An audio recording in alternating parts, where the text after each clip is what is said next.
नमस्कार, देवभूमि समाचार में आप सभी का स्वागत है। मैं हूं आपके साथ रक्षंदा खान। आगे आप मेरे साथ देखेंगे उत्तराखंड की तमाम छोटी बड़ी खबरें विस्तार से, लेकिन उससे पहले नजर डालते हैं इस वक्त की हेडलाइंस पर।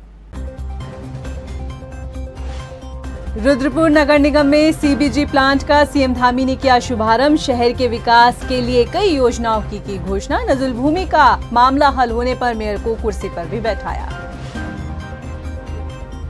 लक्सर में बाढ़ प्रभावित क्षेत्रों का निरीक्षण करने पहुंचे कृषि मंत्री गणेश जोशी। बर्बाद हुई फसलों का आंकलन कर किसानों को दिया हर संभव मदद का आश्वासन। हल्द्वानी में अंकित चौहान हत्याकांड के मुख्य आरोपी माही और दीप कांडपाल को किया गिरफ्तार। 2 आरोपी अब भी फरार। सांप से डसवाकर उतारा था मौत के घाट। दिल्ली हरिद्वार बाईपास पर सड़क हादसे में 2 कांवड़ियों की मौत। गुस्साए अन्य कांवड़ियों ने हाईवे पर काटा हंगामा। कार में लगाई आग। पुलिस ने बामुश्किल शांत कराया मामला। हेडलाइंस के बाद बुलेटिन में खबरें विस्तार से, और बात सबसे पहले करते हैं सूबे के मुखिया पुष्कर सिंह धामी की।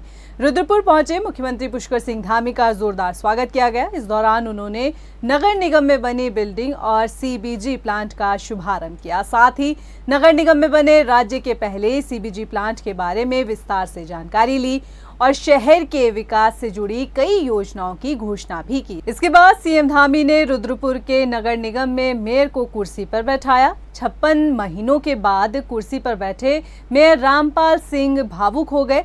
दरअसल नजुल भूमि लागू न होने पर मेयर रामपाल सिंह ने कुर्सी पर बैठने से इनकार कर दिया था। उन्होंने ये प्रण लिया था अब नजुल भूमि का मामला हल हो चुका है तो उन्हें कुर्सी पर बैठाया गया।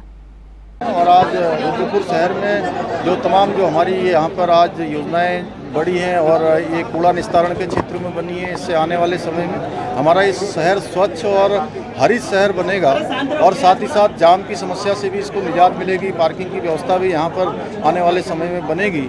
इसके साथ साथ ड्रेनेज का एक बड़ा मास्टर प्लान यहाँ पर तैयार किया जाएगा उसके लिए भी। और जो हमारा मोदी मैदान है, मोदी मैदान आने वाले समय में एक अच्छे स्टेडियम का रूप धारण करेगा। लक्सर में आई बाढ़ के बाद मंत्रियों के दौरों का सिलसिला जारी है। कृषि मंत्री गणेश जोशी ने भी बाढ़ प्रभावित क्षेत्रों का निरीक्षण किया और प्रभावितों को हर संभव मदद का आश्वासन दिया है। इस दौरान उन्होंने किसानों की नष्ट हुई फसलों के मामले में जांच कराई कार्रवाई का भी आश्वासन दिया है। उन्होंने कहा कि किसान हमारे देश का अन्नदाता है, उनकी समस्या का समाधान करना सरकार की प्राथमिकता है। उत्तराखंड कांग्रेस द्वारा विवेचना और परिकल्पना कार्यशाला का आयोजन किया गया, जिसमें समसामयिक सामाजिक और राजनीतिक परिदृश्य में उत्तराखंड कांग्रेस की भूमिका पर चर्चा की गई। पूर्व मुख्यमंत्री हरीश रावत ने कहा कि इस विचार गोष्ठी के माध्यम से कांग्रेस अपनी कमियों को पहचान कर उसे दूर करेगी। साथ ही देश के सामने जो अभी एक समसामयिक चुनौती है उसको कांग्रेस किस रूप में देखती है और कैसे उन चुनौतियों पर आगे काम किया जाना है उस पर भी विचार विमर्श किया गया है। एक बड़े महत्वपूर्ण समय में हो रहा है जिसमें हम समसामयिक चुनौतियां जो राष्ट्रीय स्तर पर हैं, जो प्रांतीय स्तर पर हैं, और उन चुनौतियों को कांग्रेस कैसे देखती है और कांग्रेस उसके लिए क्या जवाब ढूंढे।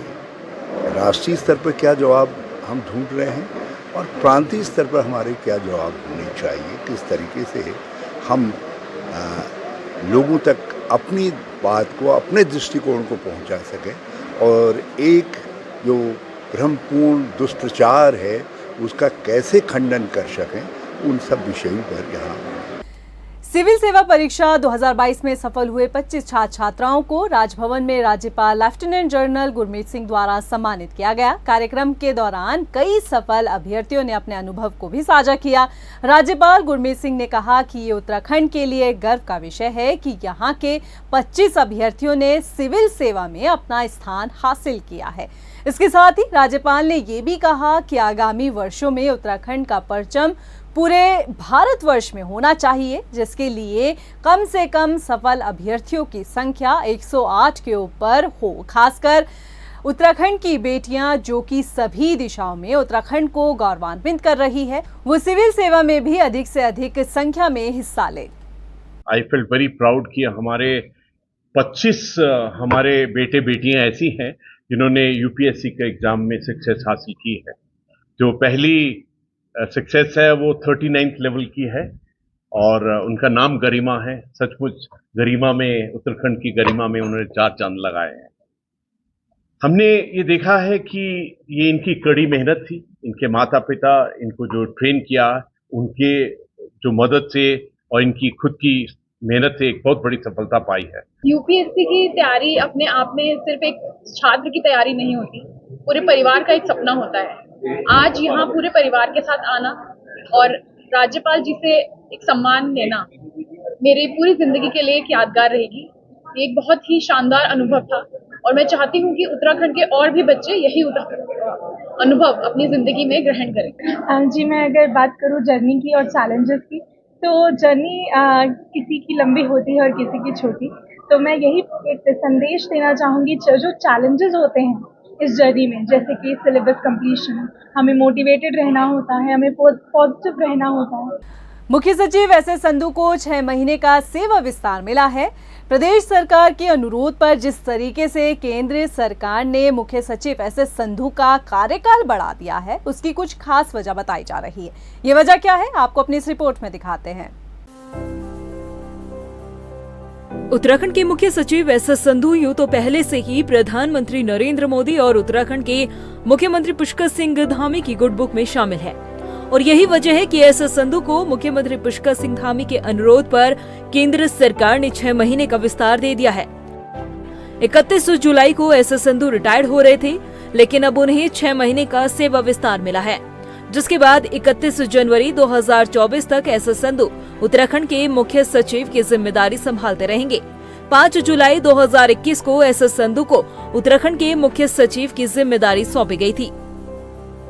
एसएस संधू को मुख्य सचिव पद पर सेवा विस्तार का जो तोहफा मिला है, उसकी पहली वजह यही है कि मुख्यमंत्री पुष्कर सिंह धामी के विश्वास पर वो पूरी तरह से खरे उतरे हैं और दूसरी वजह है कि केंद्र सरकार की तरफ से उत्तराखंड में कई केंद्रीय प्रोजेक्ट चल रहे हैं, जिनकी मॉनिटरिंग बतौर मुख्य सचिव एसएस संधू बेहतर तरीके से निभा रहे हैं। केदारनाथ धाम में पुनर्निर्माण कार्यों की निगरानी हो या फिर all weather road, Rishikesh Karnaprayag rail line जैसी केंद्र सरकार की महत्वपूर्ण योजनाओं की मॉनिटरिंग में उनका लगातार महत्वपूर्ण योगदान रहा है। बद्रीनाथ धाम के मास्टर प्लान की निगरानी भी वो खुद धरातल पर जाकर करते हैं।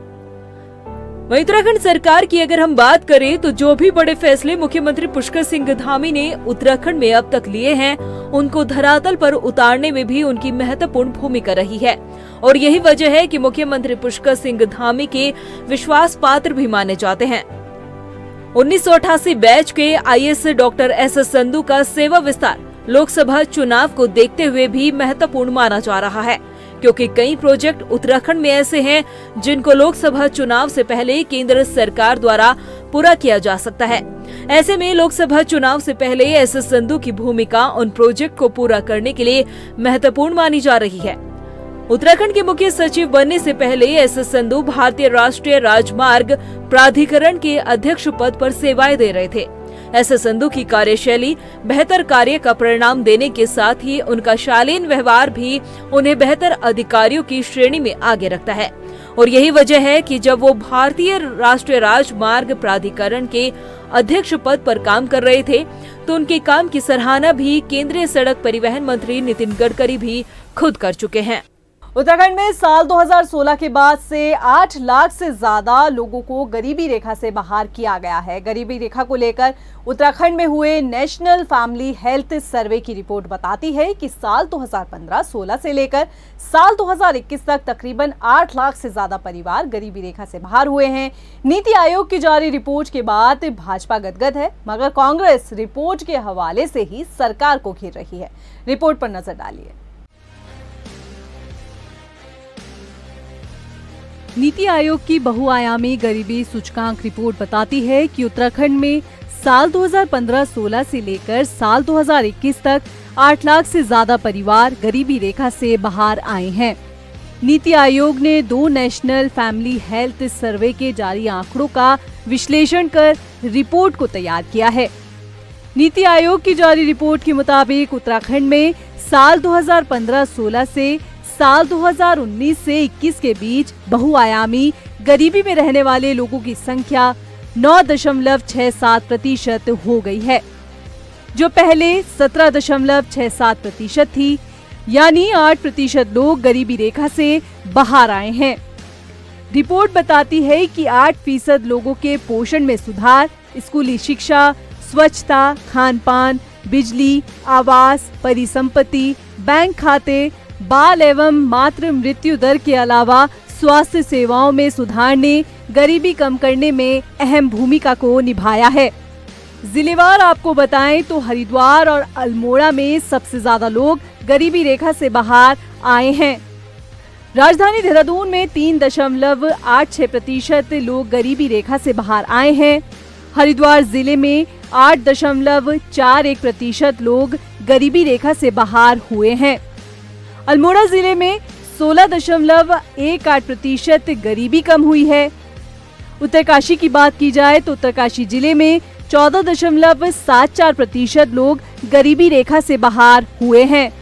चंपावत जिले में 12.82% लोग गरीबी रेखा से बाहर हुए। बागेश्वर जिले में 12.49% लोग गरीबी रेखा से बाहर आए हैं।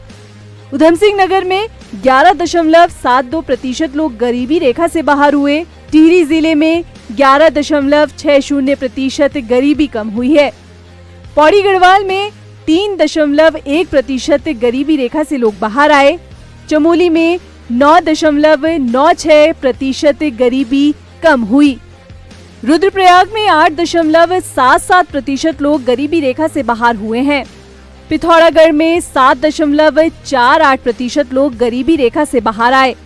नैनीताल जिले में 3.31% गरीबी कम हुई।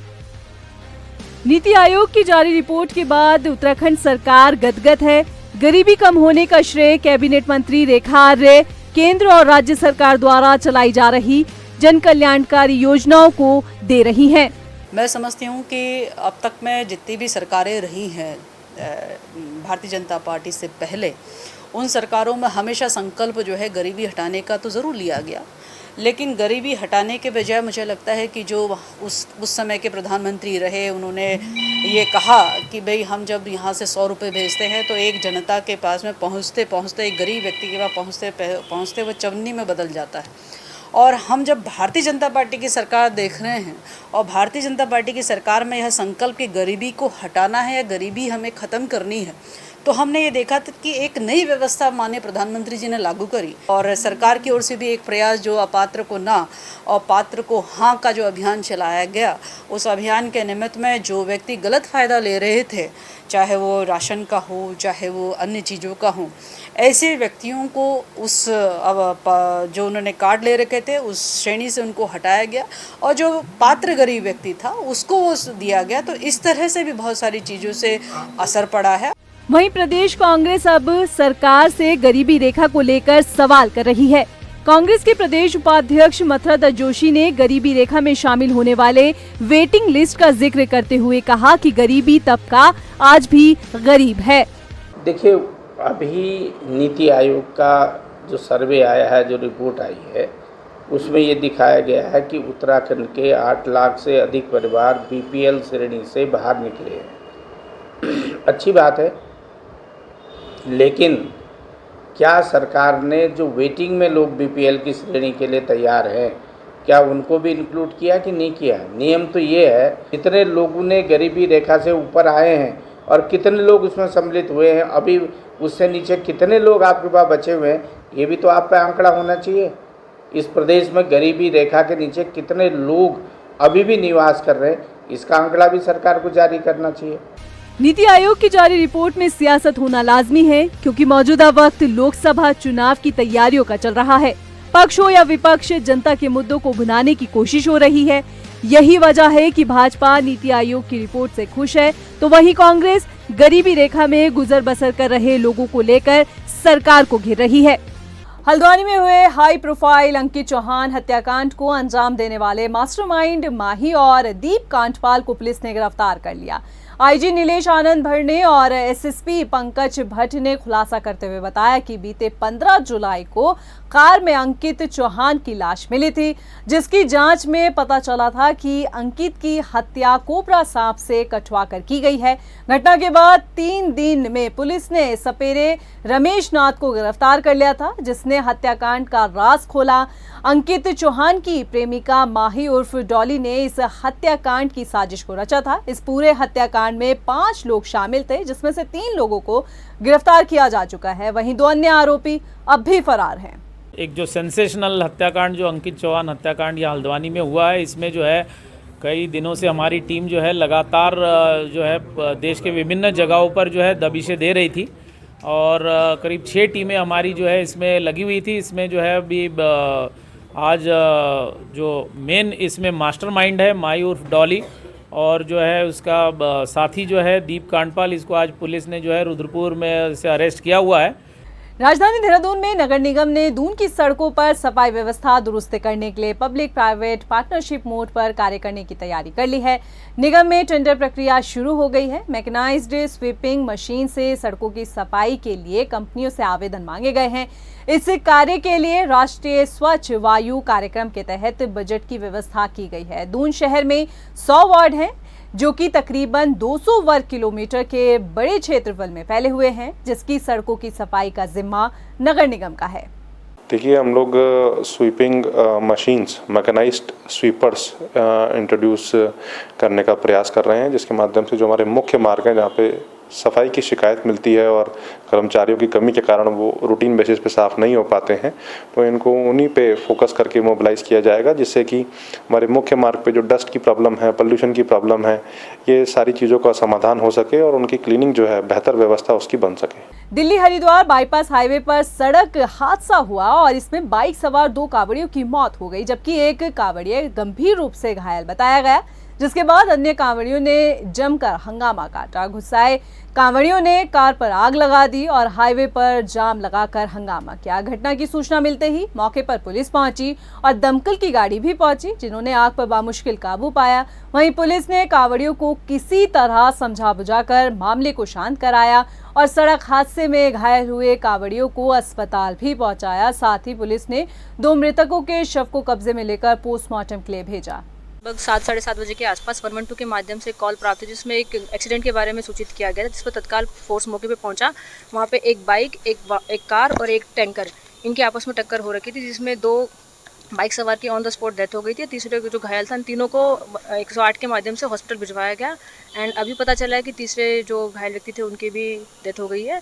और जो चूंकि पूरा घटनाक्रम अभी क्या सच्चाई इसके बारे में जानकारी की जा रही है और आगे की विधिक कार्रवाई भी अमल में लाई जाए। देहरादून में नगर निगम ने 15 आउटसोर्स कर्मचारियों को बाहर का रास्ता दिखाया है। दरअसल इन दिनों शहर में डेंगू का प्रकोप है।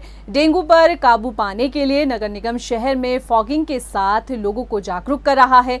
नगर निगम ने फॉगिंग के लिए 20 आउटसोर्स कर्मचारियों को तैनात किया, जिसमें से 15 आउटसोर्स कर्मचारियों की शिकायत मिली कि ये लोग वार्ड में फॉगिंग नहीं कर रहे थे, इस वजह से इन्हें निकाला गया। देखिए, वर्तमान में हम लोगों ने जो डेंगू की जो कार्य योजना है उसमें हम लोगों को एनएचएम की तरफ से भी, सीएमओ साहब की तरफ से 20 वॉलंटियर्स रखने की जो है वो कहा गया था, जिसके सापेक्ष में जो हम लोगों ने जो जिला मलेरिया अधिकारी उनके द्वारा जो सूची उपलब्ध कराई गई थी उसमें 20 वॉलंटियर्स को कार्य पे रखा गया था, जो घर घर जाके सोर्स रिडक्शन और लोगों को एजुकेट करने का कार्य करना था जिनको। परंतु हम लोगों के द्वारा जो इंस्पेक्शन किया गया है तो उसमें देखा गया कि उसमें से 10-15 वॉलंटियर्स ऐसे हैं जो कि या तो टर्न अप नहीं हो रहे हैं या फिर जो है कार्य करने में दक्ष नहीं है, तो उनको हटाते हुए जो उनके रिप्लेसमेंट किया जाएगा। दिव्यांगजनों के लिए किसी सरकारी दफ्तर में काम करवाना अक्सर परेशानी का सबब बनता है, जिसको ध्यान में रखते हुए आरटीओ देहरादून एक बेहतर विकल्प लेकर आया है। देहरादून आरटीओ ने जल्द ही केंद्र सरकार के दिशा निर्देश अनुसार निर्माण कार्य शुरू होने जा रहा है। आरटीओ के पूरे ढांचे को दिव्यांगजनों की सहूलियत के अनुसार विकसित किए जाना है। साथ ही खासतौर पर दिव्यांगजनों के लिए अलग से काउंटर और लिफ्ट जैसी मूलभूत सुविधा आरटीओ दफ्तर में उपलब्ध कराई जाएगी। देखिए, हमारे केंद्र सरकार की मदद से आरटीओ ऑफिस देहरादून के अंतर्गत पूरा ओवरहॉलिंग करी जा रही है, जिसके अंतर्गत हमारे यहाँ रैंप्स बनाए जाएंगे, कंपैटिबल बाथरूम्स बनाए जाएंगे, साथ में लिफ्ट लगाई जाएगी इलेक्ट्रॉनिक, ताकि आरटीओ ऑफिस में कोई भी दिव्यांग आए या कोई बुजुर्ग व्यक्ति आए, वो आरटीओ ऑफिस के हर सेक्शन में उसके जाने की पहुंच होनी चाहिए, वो आसानी से आकर अपने सारे काम करा सकें। अगर यहाँ पर रेस्ट भी करना चाहें तो रेस्ट भी कर सकें। इन सब चीज़ों के लिए हमारा इस महीने से कार्य शुरू हो रहा है। खाना और अन्य घरेलू सामान की होम डिलीवरी की आड़ में डिलीवरी बॉय द्वारा शराब और अन्य मादक पदार्थों की डिलीवरी किए जाने की शिकायत पर दून एसएसपी ने सख्त रुख अपनाया है। एसएसपी दिलीप सिंह कुंवर ने जनपद के सभी थाना प्रभारी को निर्देशित करते हुए कहा कि थाना क्षेत्र में फूड, घरेलू सामान आदि की होम डिलीवरी करने वाली एजेंसी के साथ बैठक करके दिशा निर्देश दें, साथ ही उनकी लिस्ट तैयार करते हुए 2 दिन के अंदर डिलीवरी बॉय का सत्यापन अभियान चलाने के भी आदेश दिए गए हैं। जितने भी आपके जैसे डिलीवरी बॉयज हैं, मसलन आपके स्विगी के हैं, जोमेटो के हैं, ये डिलीवरी बॉयज़ को पहले भी हमने 2-3 लड़कों को पकड़ा था जो कि मतलब खाद्य सामग्री के साथ साथ अन्य जो है आपके नशा वाली चीज़ों को डिलीवरी कर रहे थे। तो इसमें मैंने ये डिसाइड किया कि इनकी जो है जितने भी इस तरह के हैं जो कंपनी हैं और कंपनियों के साथ जो डिलीवरी बॉयज हैं, इनका सत्यापन किया जाए। उनका सत्यापन और जहाँ मकान मालिक जिस मकान के यहाँ रह रहे हैं वो मकान मालिक हैं, उन्होंने सत्यापन कराया नहीं कराया, दोनों सत्यापन कराया जाए और जो भी इसमें जो पेनल प्रोविजंस हैं उस हिसाब से कार्रवाई की जाए। खटीमा में STF, wild life crime bureau Delhi, साथ ही तराई पूर्वी वन प्रभाग हल्द्वानी ने संयुक्त कार्यवाही करते हुए 4 शिकारियों को हिरासत में लिया है। टीम को आरोपियों के पास से एक टाइगर की खाल और 10 किलो 400 ग्राम टाइगर की हड्डियां बरामद हुई है। पकड़े गए चारों आरोपी पिथौरागढ़ के रहने वाले हैं, जो टाइगर की खाल और हड्डियों को खटीमा में बेचने आए थे। सूचना तंत्र द्वारा जो है एक इन्फॉर्मेशन दिया गया था कि खटीमा को पास करते हुए कहीं के लिए जो है 4 लोग जो धारचूला के हैं उनके द्वारा जो है खाल जो है ली जा रही है, उसको स्मगल किया जा रहा है। तो एक जॉइंट टीम तराईपुरी वन प्रभाग की एसओजी और एसटीएफ तथा wild life crime control bureau की जो है संयुक्त टीम द्वारा जो है उनको वहाँ पे पकड़ा गया, जो टोल प्लाजा है उसके पास में। रुड़की गंगनहर कोतवाली पुलिस ने माधोपुर गांव के पास से चेकिंग के दौरान एक कार से भारी मात्रा में प्रतिबंधित 20 लाख की दवाइयां बरामद की। पुलिस ने 2 तस्कर को हिरासत में लिया है। दोनों तस्करों के खिलाफ मुकदमा दर्ज कर लिया गया है। द्वारा चलाए जा रहे ड्रग फ्री मिशन 2025 के तहत समय समय पर ऐसी कार्रवाइयां अमल में लाई जाती रही। इसी क्रम में एक सूचना प्राप्त हुई थी जिसमें चेकिंग चलाएगी और चेकिंग के दौरान एक वाहन जिसमें 2 व्यक्तियों द्वारा अराउंड 82,000 के आसपास ट्रामाडोल कैप्सूल्स जिनकी कीमत लगभग 20 लाख थी, वो उसके साथ पकड़े गए। अभी के लिए फिलहाल इतना ही, मुझे दे इजाजत, लेकिन चलते चलते नजर डालते हैं इस वक्त की हेडलाइंस पर। नमस्कार। रुद्रपुर नगर निगम में सीबीजी प्लांट का सीएम धामी ने किया शुभारंभ। शहर के विकास के लिए कई योजनाओं की घोषणा। नजुल भूमि का मामला हल होने पर मेयर को कुर्सी पर भी बैठाया। लक्सर में बाढ़ प्रभावित क्षेत्रों का निरीक्षण करने पहुंचे कृषि मंत्री गणेश जोशी। बर्बाद हुई फसलों का आंकलन कर किसानों को दिया हर संभव मदद का आश्वासन। हल्द्वानी में अंकित चौहान हत्याकांड के मुख्य आरोपी माही और दीप कांडपाल को किया गिरफ्तार। 2 आरोपी अब भी फरार, सांप से डसवाकर उतारा था मौत के घाट। दिल्ली हरिद्वार बाईपास पर सड़क हादसे में 2 कांवड़ियों की मौत। गुस्साए अन्य कांवड़ियों ने हाईवे पर काटा हंगामा, कार में लगाई आग। पुलिस ने बामुश्किल शांत कराया मामला।